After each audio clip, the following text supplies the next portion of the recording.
everyone, and welcome to another episode of Dimes with Dara on the Joy Slot podcast brought to you by irishsportsdaily.com. I'm Greg Flamong, and that is Dara Mabry. We had some basketball over the weekend, Dara, one of which you covered, the men's basketball game against Western Carolina, which didn't go the way that that Notre Dame basketball fans wanted, but I think everyone understands that that's going to be kind of a process with them, with the new coaching staff and Micah Shrewsbury, bringing in a bunch of transfers, and that's going to be a building. There's going to be a building process to that. But you were there and you covered it. Was it for the ACC network? Is that who you were working with? Yeah. So you covered that. You were doing color commentary, and which is big time. Good job by you on that. So we're going to get into that a little bit later in the show. And then the ladies were down in the NJIT's Wellness and Events Center in Newark, New Jersey. And they had a 104-57 victory yesterday. Hannah Hidalgo committing felonies out there, stealing the ball and being a dog defensively, like Neil Ivy talked about and like you talked about. So that's what we're going to talk about. Thank you, everyone, for being here. If this is your first time catching our new podcast, please subscribe to it. Please hit the like button and please hit the notification bell so you know whenever it is we are going live. Links to the podcast are in the description below as well if you prefer the audio format. And as always, that's going to be on the Hit and Hustle feed for right now. Dara, I have a question though. Do you have a favorite holiday? Holidays are coming up. My children were talking to me. Christmas. Let's talk about it. You love Christmas. What is your favorite part of Christmas? My birthday is actually the 21st, so I kind of get like a win-win over the holidays. Okay, so you share a birthday with my mother. No way. Yeah. It's a really uncommon birthday. I feel like I always, whenever people ask me my birthday and I tell them that, they're like, oh, that's a weird birthday. Because remember that whole BS thing where everyone was like, the world's gonna end on December 21st. Oh yeah, that's right. Yeah. So I love it. I have been gypped in the past on presents. Yeah, I don't mind. But yeah, wow, small world. It's an uncommon birthday. So you're down for, how does that work? Because my son is the 28th as well. So it's difficult. How does it work in your family with the presents and, now? I mean, you're older, so it's a little bit different. Luckily, my mom doesn't put an age limit on Santa. She gets us gifts Let's every go. year. Just the best. But we do Christmas every year at my house, which is actually really nice. So we've never changed it up. We've never missed it. We even kind of managed over COVID, which was really nice. But yeah, every year we just go to our house. Everyone comes over at 2:00. We cook, we eat, we exchange gifts. But dessert is huge, especially because we're from New Jersey. So all those Italian bakeries, everyone brings their own thing. It's so good. I love Christmas and I'm already preparing. And you know what? It's never too soon to prepare for Christmas. And we've got a holiday treat for everyone listening to this show from ESQclothing.com. This holiday season, there's no better gift for your husband, your father, your brother, son, nephew, boyfriend, whoever it may be. You've seen ESQ's bamboo dress shirt on your favorite coaches and players. It's the world's most comfortable bamboo dress shirt. It's made of sustainable bamboo fibers. The bamboo shirt is naturally odor resistant, wrinkle resistant, even machine washable.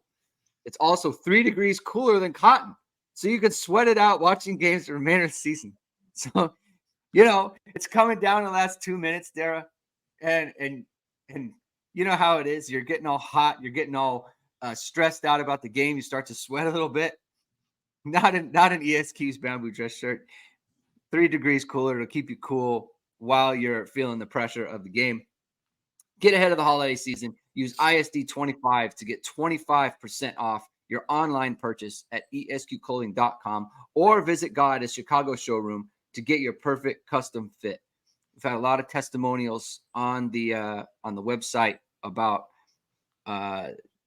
people going into Chicago and going to ESQ headquarters over there and getting very well taken care of. So take advantage of that. ISD 25% off, ESQclothing.com. All right, Dara.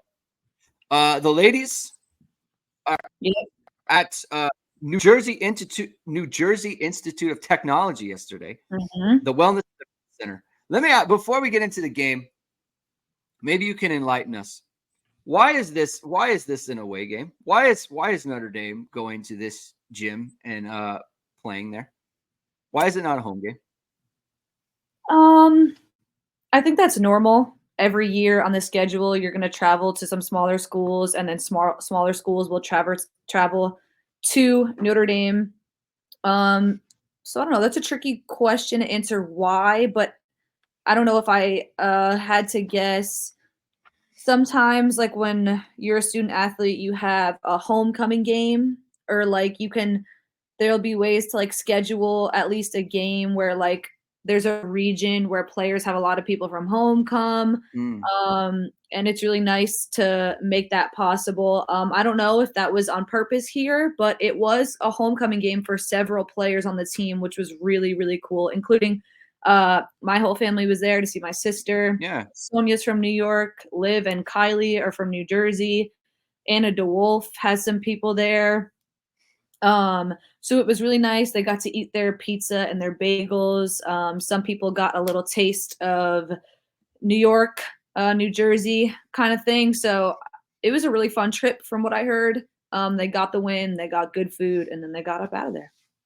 So, okay, that makes a lot of sense then, right? Because I turn on the game, and I'm thinking to myself, wow, like, you know, listen, no, I'm not throwing shade at NJIT, right? It's a nice facility for them, for sure. Like it is.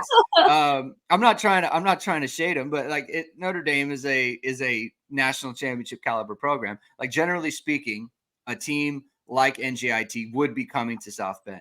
But the point that you just made about homecoming, if there's a lot of players there, then absolutely, like it absolutely makes sense. Like if you can get family over to a game that isn't, you know, you don't have to go all the way to South Bend, like that's great. Like I think that's awesome.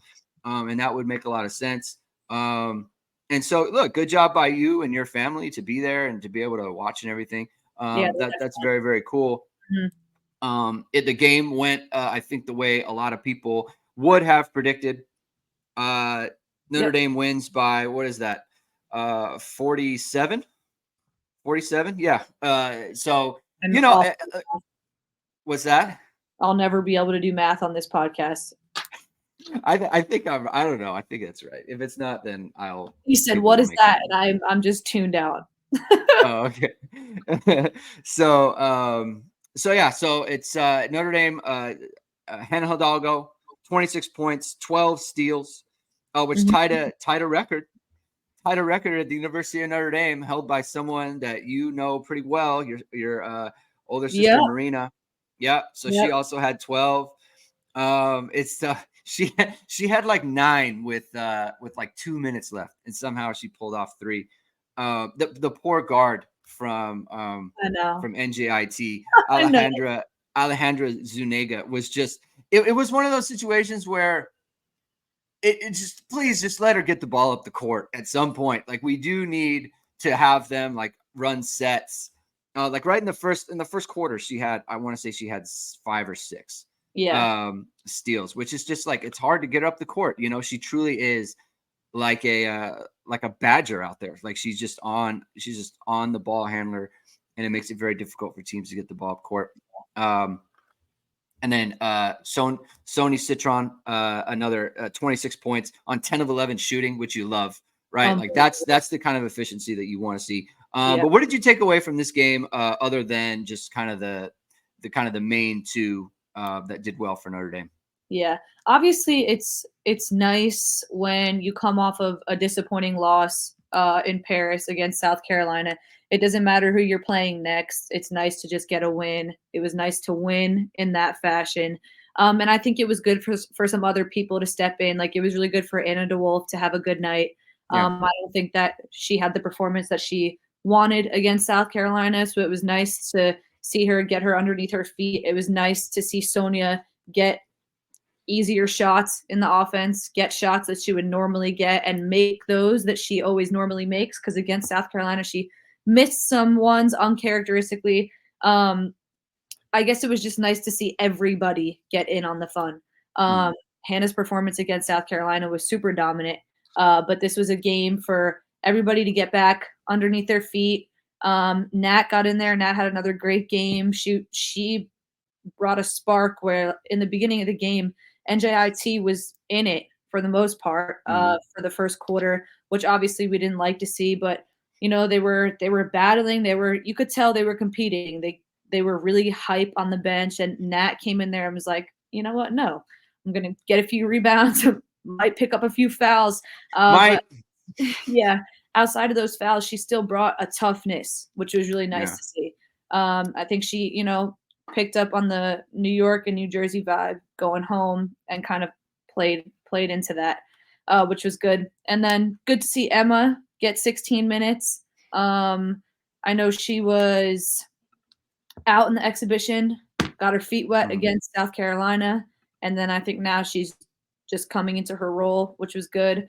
Let's see what else I have on these stats. Maddie, as expected, played really well, 35 minutes, 6 for 12, field goal. But I liked Kylie's performance because she was really aggressive from the start. You could tell NJIT scouted us. They knew that we wanted to throw the ball to the high post. They knew that we wanted to get a lot of post touches. But as soon as she got it, she made it clear that it doesn't matter if you're going to make it difficult. I'm still going to try to get an attempt, still going to try to put the ball in the basket. And she did, which was good. And it was good to take advantage because we definitely had a size advantage over them. And I think it's normally what we've seen in the past when we play smaller schools, mid-major schools, get a lot of post touches. And then Hannah was Hannah. I feel like you just can't say enough about her. And I'm confident that at some point she might break that steal record. 12's a lot, but maybe against one of these mid-major or low-major teams, she'll be able to break that. I'd love to see her do that. I know Marina would too. Yeah, I mean, 12 is a lot. That's a high work rate. I mean, her energy is so it's evident, right? Like she is constant. I mean, she is truly like a competitive spirit, like especially in a game like this, you could see the intensity level not being as high, but that's not the case with her. Like she's stealing the ball, she's laying the basket, and then she's, like screaming, like doing that, like kind of pumping herself up. Yeah. And it's like, obviously you do it against South Carolina. Yeah, it's a big game, but then you do it in this game as well. Like she is just on 100 all the time. And that's obviously super. Yeah. And that's infectious, right? Like that'll go throughout the team. I thought Kylie showed some really good post moves. I was impressed by her work in the post. Just in terms of like, it's one thing to be able to just back someone down, but she showed some good drop steps in there, and able to turn both shoulders. What's that? It's very persistent in her footwork. So if you take if she take one option away, she has another option. She has a lot of counter moves, which is good. Yeah, I was gonna say I saw her turn off of both shoulders too, so that was really nice to see. It just kind of goes to show, right? Like when we talked about it against South Carolina, like you do got to be scorers in there, right? If they're going to be paying so much attention to Hannah. Watching the game, and I texted you about this a little bit. I feel like there's a lot of Hannah, like especially in the first quarter.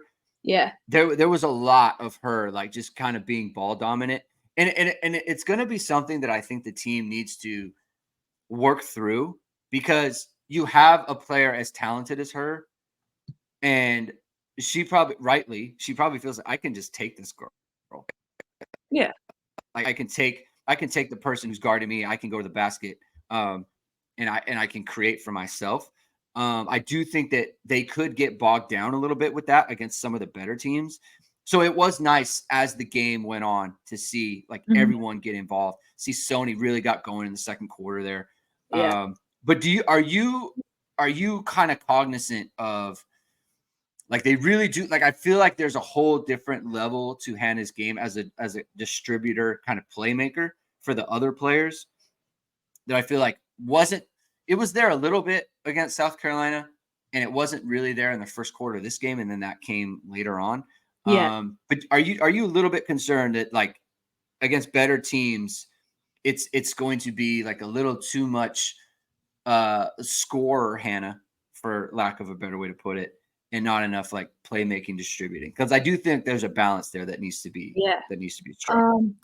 So I think there's always different types of point guards. Like there's some point guards that and shoot really well, where you have to guard them all the way out. There's some point guards that can't shoot and they clog the paint, but they're better distributors. And I think Hannah's a scoring point guard. Distributing is not her first option, obviously. Like, she's putting up 30 and 20 for sure already, which there's nothing wrong with that. It's just the kind of point guard that she is. Scoring is her first option. And that's where I think whenever this were to happen, like when Liv would come back, like they would be a great duo together, because Liv's passing ability, and obviously Liv can score the basketball too, but she's a really good passer. So I think that that's where they would be, like, quite literally maybe unstoppable in that area. So I think that it's not a bad thing that she's scoring all these points, but I think moving forward, I would be cognizant of other teams. If you think about them scouting us, there's going to be a lot of attention drawn towards her. And I think I'm more concerned about fatigue down the stretch. Yeah. All the attention is going to be drawn towards her. They're going to try to make it as difficult as they can for her, which means that she's not just going to be able to distribute overnight. That's not what she does best. She scores best. So that means that other people are just, it's not going to be like, oh, you have to pass more, you have to distribute more. It's just going to be like, no, other people need to score more, if that makes sense. And then I think when you see KK start to come back and other people, like, it's still really early, and other people start to find their groove, like AD, and get comfortable, that'll be a little bit of better of a balance. I wouldn't say I'm really concerned about anything, because she is that good of a scorer. Yeah. It doesn't matter against the opponent. I think I'd be more concerned with, like, mental fatigue. Like, that's a lot on a freshman for every single scout to be heavily focused on her defensively. Yeah, like it's a lot. Like, the work rate is up, you know, like there's so much that she's responsible for right now. Yeah. And she's not the type of player that would shy away from it at all. In fact, she welcomes it. Yeah. Like, she wants that, you know, like she invites clearly it. wants the responsibility, which is great. But there is a balance there. And I agree. Like, when Liv comes back, that's kind of perfect, you know, because she's like, a lot of people have pointed out, especially after the first game, like, Liv's their best rebounder, right? Just because of the position she plays, she can drop down. She gets a lot of, like, free runs at rebounds, and then she can get the ball and push. And with Hannah out there pushing with her, and then Sony, you know, coming down on the wing, like, that's very, very dangerous. So that remains to be seen. It was just, and it's not like I say this, like, very with a great amount of humility, right? Like, she is a great, great basketball player, and it's just a matter of, like, getting the best out of her and the team on a game-to-game basis. Obviously, they've only played twice. There's a long way to go here. This game will feel like, by the time, like, big-time basketball comes, this game will feel like, you know, years ago. Yeah, and that's great to have. I mean, you never want a loss like that, but, like, it's great. Along with all the other teams that lost early on, LSU, Virginia Tech, like, it's better to lose that battle now than in March. Yeah. And let's transition to that, because we were talking before. First of all, South Carolina. Oh yeah. They beat Maryland. What is that, by 38 points? It's just like, they look like an absolute buzzsaw right now. And we talked a little bit about it on the show, on the live show last week, and then even afterwards, like, they looked incredible in that game. Yeah. Just way beyond, like, no. Like, this is not a November game. Like, they look like a team that was like a March basketball game, and that's how they were playing. So they played Maryland, who was ranked 14, and they whooped them. I mean, they absolutely whipped them. And so they look like the number one team in the country. I can't imagine that anyone else would be rated higher than them. Not right. I don't know. I don't know. When do the polls come out for the ladies? It's usually every Monday. Every Monday? Okay. So it should be coming out today. And I can't imagine they'll be anything lower than, like, 2. They got to be 1. Yeah, I think especially because UConn lost and LSU lost. Yeah.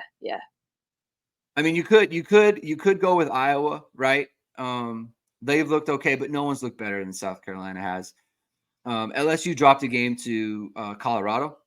Yeah. I think that game was on the road. I believe, or what was it in Vegas? Neutral site. Yeah, it was in Vegas. So look, obviously we talked a lot about LSU. That's a very deep team. And they went down.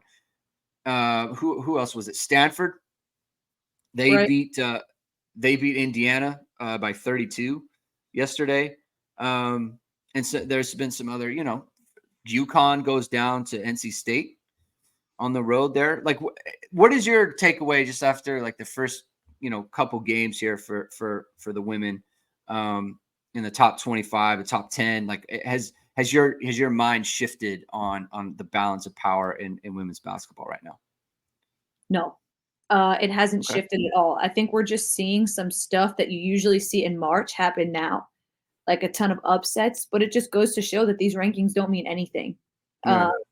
And these rankings actually like might give, like, I know I listened to some of the Colorado post game speeches, interviews, etc. Like, no one's looking at the number of their ranking. Like, they all believe that they can be the best, they can take out the best, which is just growing the game and the level of competition, which is absolutely amazing.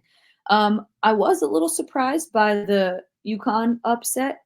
That game specifically, going to NC State is really hard. It's one of the hardest places to play in. They pack that gym. It's a women's basketball only gym, and they made it smaller so that it can have that effect. And they still fill it up with fans. But I mean, Sanaya Rivers for NC State was huge. Like, she looks like she's dripping in confidence. She's now shooting contested threes. So she'll definitely be a problem down the stretch. That was kind of the only one that I was surprised by, because Stanford's going to be Stanford. I know they were, I think, preseason 16, which is pretty low for them considering their rankings in the past and what they've done. So I wasn't really surprised there. And then Colorado, LSU, it kind of just seemed like maybe LSU, I don't think they looked like they were at their strongest point yet, which is fine because it's November. It's understood. Yeah. No question about them. Like, they're really friggin' tough. Like, but it also goes to show, like, Colorado's right there with everybody else. Like, no one expected them to do that, but it doesn't matter. Like, the game is growing, and it's already so entertaining. Like, the first 2 weeks have been amazing. Like, nothing that I thought was going to happen. It's good. It's good. Like, it's great for the sport, right? Like, the last thing that you want, and I feel like this has been kind of the case for, I don't want to say in the recent past, right? I don't want to go back too far, but in the recent past, it's all kind of chalk until you get to, March and like the tournament. Like, you just kind of know how everything's going to go. And then you see like UConn go down to like unranked NC State, right? Like, UConn never used to lose ever. And now it's like they go and, like you said, Sanaya Rivers, like, she put up 33 on 11 of 19 shooting. Paige Beckers had a good game, 27 points on 11 of 18, right? So look, it's not like UConn went out there and just was terrible, right? Like, they put up 81 points, right? Like, they had their star players had good performances. It's just that NC State, outplayed them on the day. And it's kind of similar to LSU as well, right? Like, Colorado just played great basketball. Yeah. And so look, you go out and play great basketball and you're going to get beat. And I don't know that was the case maybe 5-10 years ago. Right. Teams just weren't capable. Gaps. Yeah. Teams just weren't capable of a performance like that against the UConns or against all the top teams in the country.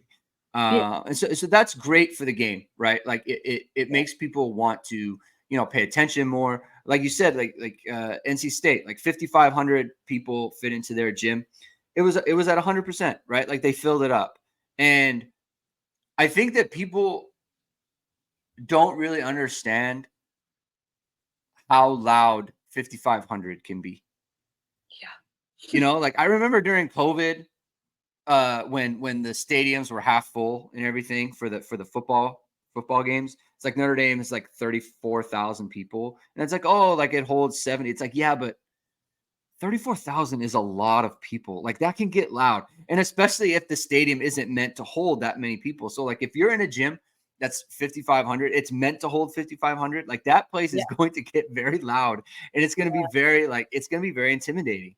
Yeah. And they all do that, like, their wolf pack thing, and like, they make the sounds of like the wolves howling. It's actually insane. They do a really good job over there. Yeah. It's anytime you can manufacture like an environment like that, like that's Yeah, what sports is, right? Like that's yeah, what makes it awesome. And look, that's why ACC basketball, right? It's a big deal. And it's a thing that you want to get into. So Notre Dame, the ladies, they're coming up. They have Northwestern on Wednesday, and that's going to be in South Bend. People are going to want to go to that. And then they have Illinois in Washington D.C. for I think it's called the Shamrock Classic. yeah, which is super cool. Another great thing for women's basketball. Why is it super cool? Tell us about it. I think last year we went to St. Louis, which is Niel's hometown, Mm-hmm. which is really cool, and it's with NBC, so it's like the Shamrock series Got it. that we have with our NBC partnership, which is really cool. And it's a whole trip, so like you get to do other stuff. Like you don't just go there for the game. So like last year at St. Louis, we went to a school, and it was actually the school that Niel went to. We went to Niel's school, and we got to practice in front of, it was all girls school. So we got to practice in front of them, and we got to meet a lot of them. And then we did like some other charity events. So like we went to, I think it was a school or the Boys and Girls Club. It was one of them. And we went and we got to sign stuff for the kids, and we got to answer questions for the kids. And we met so many younger female basketball players, which was amazing. Like, again, to just grow the game. Yeah. And we had a kick-ass game against Cal. It was really fun. It was a really big arena. They didn't pack the place, but it was loud in there. It was fun. And that's going to be the same thing. And DC is amazing. There's so much history there. A great city to hold a game like this in. And Illinois is a really good team. So that's going to be a good game. It'll be so fun. And I'm really excited for that one. Our pod before and after that one will be a good one. So stay tuned. Let's go. Stay tuned for that. It sounds like the kind of trip that you want to just like take in as many memories as you can from it, right? It's like you said, you did a lot of charity stuff.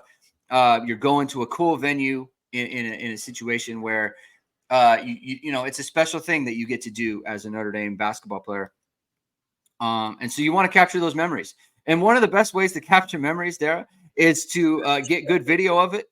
And if you're looking to do that for yourself or for your family, you got a special event coming up, then you're going to want to hit up VSRmediaCompany.com, which is founded by Notre Dame football pregame host and Emmy Award-winning anchor Vahid Sadrazadeh. VSR Media provides professional and cinematic video and photo. Whether you're looking for a collegiate or pro-level highlight reel, have a personal story to tell, or are aiming to diversify and grow your business or your basketball team's going on a cool road trip, VSR Media specializes in short and long-form video storytelling, social media management, and website design. VSR Media also captures professional headshots, senior, and sports photos. Contact them at VSRmediaCompany.com. Mention Irish Sports Daily to receive 20% off your first project.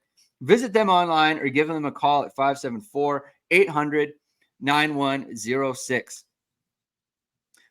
Speaking of cool opportunities, Dara, people who follow you on the Instagram, what's your Instagram handle? Just my full name, Dara Mabry. Just your full name, Dara Mabry. Search up Dara Mabry on the Instagram, and I saw Dara was sitting in a race car, at a basketball game, and yeah. I sent you a message. And I was like, "Hey, what's going on here?" And then I see David Letterman sitting courtside. Yeah, David Letterman watched me rev the engine for the Indiana Pacers, which was super cool. Yeah. They've had some really big stars do it in the past, like Will Ferrell. Rev the engine. I mean, but is there any bigger than Miss Dara on that situation? It was I looked cool. I mean, it looked fun. You looked happy. You looked like you're having a good time. There's nothing bigger than it or more awkward than it. Yeah. Like, I mean, it's weird because the crowd can hear it, but you can't hear the engine. Like, I Oh. couldn't hear anything. So I was like, "Oh my gosh, like, do I keep going?" And then they just put the camera on your foot. So I just look up and I see my foot, like, going on the engine, and I'm like I'm supposed to, like, hype up the crowd, and I'm like, "Oh my gosh," like, gosh. David Letterman sitting there behind me watching. I mean, that was so cool. I had no idea he was sitting right there. I was like, because 'cause I'm a film and television major at Notre Yeah. Dame. So I was like, "Damn, like, that was really cool," like, and I didn't even know. So definitely a different but cool experience. Yeah, because I was looking at the photo and I was gonna remark that it's so funny how like so all the first like 2 rows, so you were basically on the baseline. I sat And course. so Yeah, yeah. So but the car, the little car, and it was like a half yeah, car. It wasn't like a literal, it wasn't literally like it was raised off of the floor.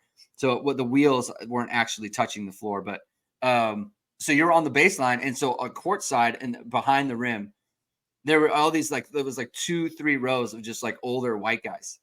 yeah. And I was gonna be like, what is we can't get to like a more eclectic group of people. And then I saw one of them. I'm like, that guy looks a heck of a lot like David Letterman. And it turns out it was, which is so that's cool. Unbelievable. All right. So that's super fun. Um Yeah, so the speak demo of the fans was, like, crazy. I know I went to go sit down in my seat in the first half, and there was just this casual couple sitting next to me. They were really nice. And then I yeah, come back for the second half, and I, like, thought I messed up my seat because I'm like, "You weren't the guy that was sitting here in the first half." And, yeah. like, I looked at him, and he could tell, like, he knew right away, and he was like, "Oh, yeah, I just came for the second half." And I'm just like, "Okay, cool." And then, like, I'm just sitting there watching the game, and he has on, like, a $250,000 watch, just, like, right next to me, and I'm like, "Oh, yeah, you just casually show up for the second half of the Pacers game and grab a courtside seat." And I'm just like, when you sit there, like, you never really know, like, what people are around you and, like, the connections that you can make. And I was just Yeah. like, yeah, casual, like, "Good to meet you," like, carried on watching the game, so it was cool. That's awesome. Well, congrats to you. Good job by you on that Yeah, nice opportunity there. yeah. And another opportunity that you had, speaking of being a film TV major, you did the color commentary for the men's basketball game against Western Carolina. Mhm. And we talked a little bit before the show about like what that experience was like, but um that's not, it wasn't your first time, right? It was my first time, color commentating. It, wasn't my first time I sidelined for volleyball. You've done sideline stuff. Yes. Okay. Um was it intimidating? How did you feel going into it? I wouldn't say it was intimidating because I was talking about basketball, so, like, I was really confident in what Got I it. was saying. I would Yeah. say, I worked alongside Andrew McGinnis, which he's a Notre Dame student. He does radio. He does student radio, which is play-by-play. So he Okay. was I mean, he just seemed like a natural. He was so good, but it was his first time actually sidelining, and not doing radio. So, like, I Mm, hit him up before the game. I'm like, "Hey, look, it's my first time. Like, I might need a few extra, like, pitches here and there." But we cruised. Like, I didn't need, yeah. like, a few extra pitches. Like, it was a really cool experience, and I got a lot of good feedback, and he was really happy. So it was cool to work with him, and just experience it. I feel like radio would be harder than TV because you actually have to paint a picture, whereas TV, like people are, they can see it for themselves. So I feel like Yeah, he would like it does. It's not surprising that he would cruise. Like I feel like the move from TV to radio would be a lot more difficult for him. Um, just because, like, I mean, that's how I would feel about it, right? yeah, most people go from radio to TV, yeah, so that's yeah, cool. yeah, it was cool. I mean, he seemed like a natural, so Yeah. yeah. All right. So the men, they Mhm. 71-61 loss. Never really led. I saw that so 27 seconds they had with the lead there and 38-44 with them trailing. It seemed like they were down double digits pretty much most of the game, right? So Yeah, they kind of dug themselves a big hole going into it or as the game got underway, and then they were just kind of trying to dig their way out, and they could not do that. So they dug themselves a big hole, couldn't get out of it, and they ended up losing by 10. Very tough game for Braden Shrewsbury. Was 0 for 7 on the game, 0 for 6 from 3 in 36 minutes. So you're playing a lot of minutes there to not contribute any points. A nice game from Kerry Booth, though, off the bench, 6 of 12, 4 of 8 from 3, 5 rebounds. Let's see, 1 assist, no turnovers. Oh, I'm sorry, 1 turnover for him. So he put up 20 points to lead the team in scoring off the bench. Marcus Burton, who had a huge game in the opener, he contributed 6 of 15, 17 points, 2 assists, 5 rebounds. Yeah. There. What did you take from watching the men play, and kind of did it meet your expectations as far as like, hey, this is going to be kind of a tough haul, in Micah Shrewsbury's first season for them. They were picked to finish last in the ACC this year. Yeah. To be honest, they're so new. They're literally a brand new team and a brand new staff. So I didn't have expectations for them because I didn't know what those expectations would be, if that makes sense. I guess you could say what I expected was I knew Micah Shrewsbury is a really good coach. He's going to coach toughness, competitiveness, and he's going to coach.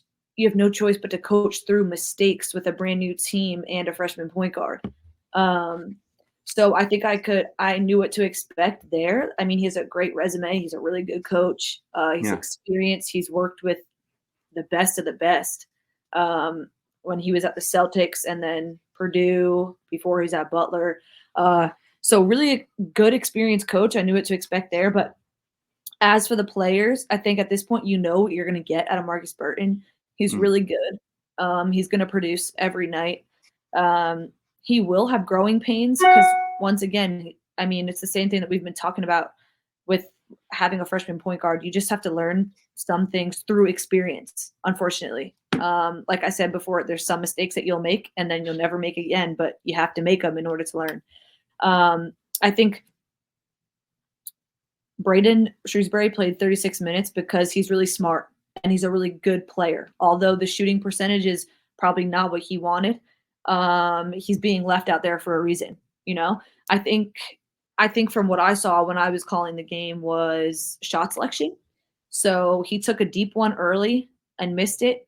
And I mean, this is just my guess. Sometimes when you're a freshman and you're trying to find your groove, sometimes you overthink. If you take one and then your coach might get on you, or if you miss a bad one, you might be like, oh, should I shoot the second one? Which one's a good one? And he's a good attacker. He got downhill a lot. I just think sometimes he might need to have a plan because now he's going into, like against Western Carolina, he's going into 6'11" now. That post player is 6'11". And I just think overall, like as a team, they just need to find their way a little bit more. And I think that will happen. They had really great moments. Like Julian Roper had a really good second half. Kerry Booth, huge. They're not in the game at the end without Kerry Booth. And then I think Tay Davis didn't have the night that he wanted or that the coaching staff wanted from him, but he showed really good signs in being able to defend bigger guards because Notre Dame isn't big. Their guards are small and they're freshmen. So, and then he has a matchup advantage because without Keba Jai, he's the biggest on the court, and then they have to put 6'11" on him, which is hard if you keep him in the paint or if you bring him out because he still has a foot advantage over them, foot speed. So I think they're just trying to find their way a little bit, and I also think that's a really good Western Carolina team. It's a team of veteran guards that play really hard and aggressive, and they hunt shots aggressively. So I don't really think people expected a Southern Conference team like that to come in here and be that good. They're led by a senior point guard who's really experienced and a really good passer. And I think they had trouble with him sometimes on the defensive end. So they show really good signs of momentum, some spurts where you're like, okay, this could be a really good team. But I think it's early and they're still trying to find their way. What are the signs to you that a basketball team is figuring it out, even if like the record won't really reflect that? You know what I mean? Like, what do you look for in an improving basketball team? There's just things where like I said, shot selection. For them, shot selection was like they weren't recognizing that they needed an easier shot, and they might have been taking the shots that they've just been practicing all week or that they've been working on like by themselves. So against a team, like just knowing against a team that likes to really push in transition, you have to be better shot selection wise. And I think that sometimes they weren't on the same page when they got flustered. So I don't know if someone like was comfortable enough to just go get the ball and be like, no, clear out, do this. They do look to Coach Shrewsbury a lot for offensive play calls, which is good.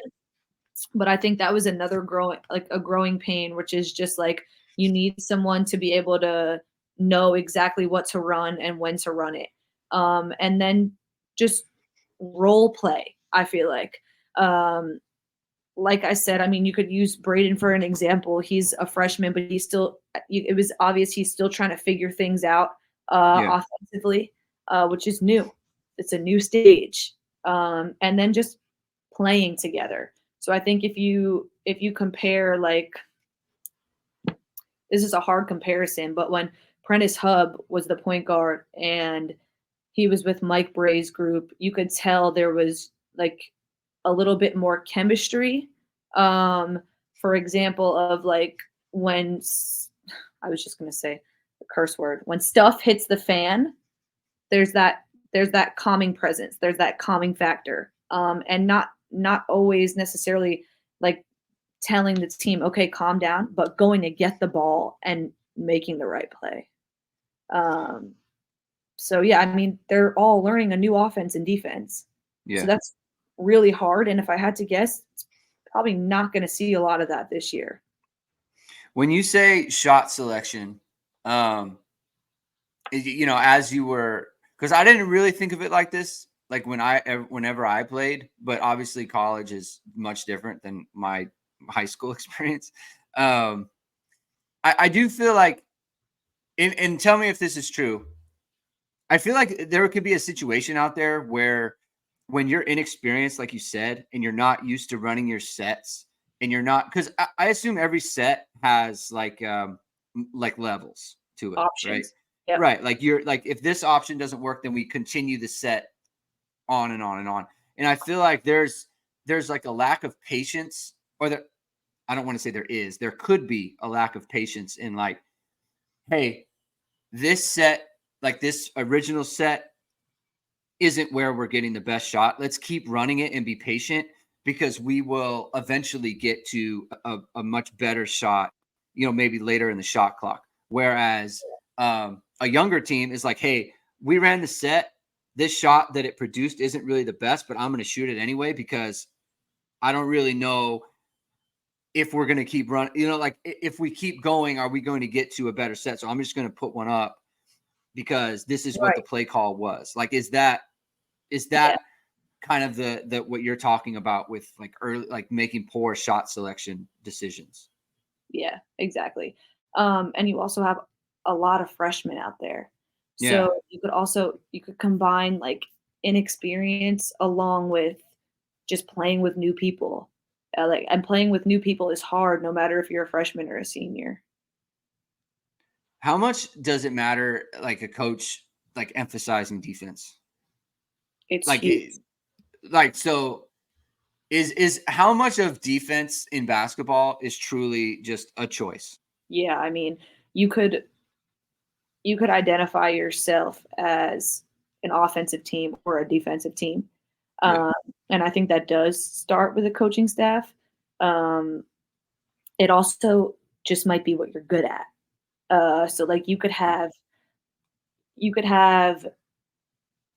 three three players averaging 16 points a game, and that might be like what you roll with. And like in reality, we don't see like a lot of great all the scorers and the MVPs like be really, really good defenders.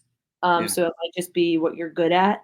But I think in an environment where you're trying to find your way with a new team with new pieces, defense is going to be non-negotiable.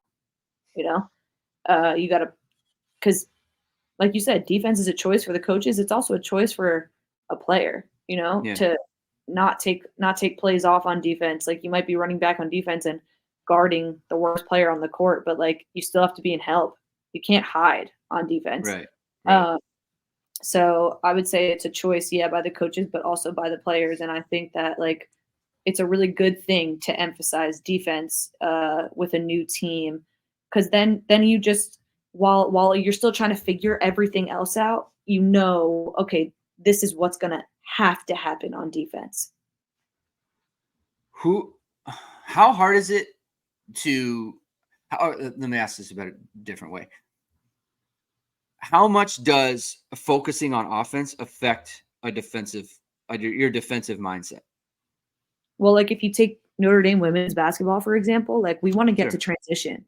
We want to get to our bread and butter, which is transition and pushing pace. And you can't do that without rebounding and making them take a difficult shot, because transition is in transition when you have to take the ball out. So if you want to get into transition, you better play defense, you know? Yeah. Let's say you're Sony.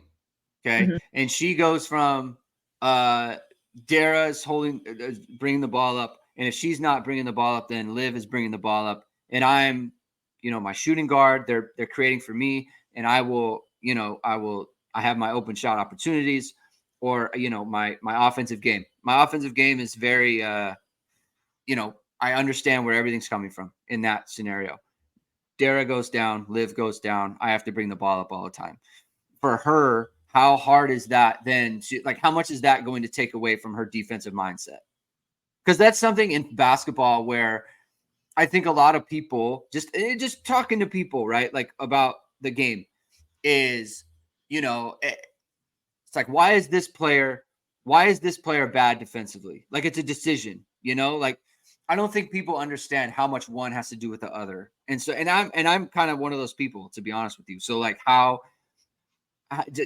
tell me how much that matters, like how much one will take away from the other when your role changes like that, or when you're forced to focus on one more than the other. Yeah. That's a really good question. So I think defense goes hand in hand with offense, because for a team like us in Sonia's position, like offense is dependent on defense. So in order to get into transition, you have to go and play defense. And like people are going to take advantage of matchup advantages. So say Sonia comes off of a bigger guard and she needs a break now, and you have to put a smaller guard on her, it's going to affect the team, because that's what the other team is going to go to right away, is that matchup advantage. But yeah, people don't understand that it's true what people say, like offense wins games and defense wins championships. Yeah. Because once it's such a momentum builder. So like if you I'm curious to see what the stat is, but like how many points are scored off stops, or like the percentage increase, like of if you're going to score on offense once you get a stop. So I think that people don't really understand how important it is, because of the momentum swing that it brings to the team on defense that's now leading into offense.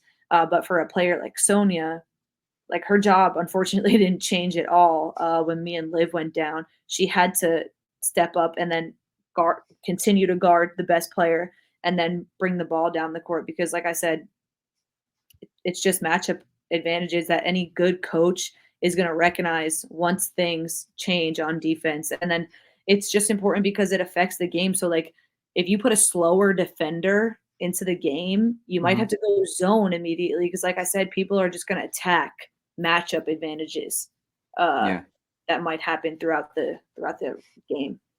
Right. And we saw Sony at the end of last year, right? Like her shooting percentage went way down, right? Her efficiency went way down. And it's like, I mean, it's a combination of things, right? Like it's a combination of, having the ball more. She can't, fatigue, can't rely on you, can't rely on Liv to give her a break on that end. And also like having to guard the other team's best player, right? Like just a heavy burden on her. And so that's just another thing that just kind of goes into the men's team, where it's like, I think Micah Shrewsbury, like every time you listen to him talk, he's talking about defense. He's talking about defense. He's talking about defense.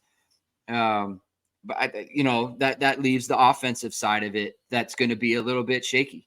Right. So, but the defensive effort, I think, has to be, as you like to say, a non-negotiable for them going forward. So that's going to be something to track throughout the season. And look, I think he's in a good position because I think people are only looking for improvement. Right. And that's a good place to be as a coach. Obviously, it's University of Notre Dame. It's not going to be like that forever. And people say like, oh, well, this is, this is a building year with no expectations, but people say that. And a lot of the time it's actually there were some expectations. Like it does need to be a little bit better than this. But I think for right now, I think Micah Shrewsbury's, at least saying all the right things and, for sure, striking the right tone with the media and the team and everything. So next week they're going to be playing Auburn in the Legends Classic. So that's going to be in Brooklyn, New York. And then it's Oklahoma State or State Bonaventure on the 17th, also in Brooklyn there. So we'll be back next week talking about the women's team and how they did in their games. And then we'll talk about the men as well. And that's what we'll be doing, the full coverage as promised. So you're going to want to stay tuned into our show. Please subscribe to the show. Please share this around. Like not a lot of people, you'd be surprised at how many people like just don't know about a podcast. So if you like it, please share it around. Please let people know that we're out there and we're doing this. Please like the show, leave comments. We love comments. And please hit the notification bell so you know whenever it is we're going live. I'm Greg Flamon. That's Dara Mabry. We'll be back next week. We will talk to you very, very soon.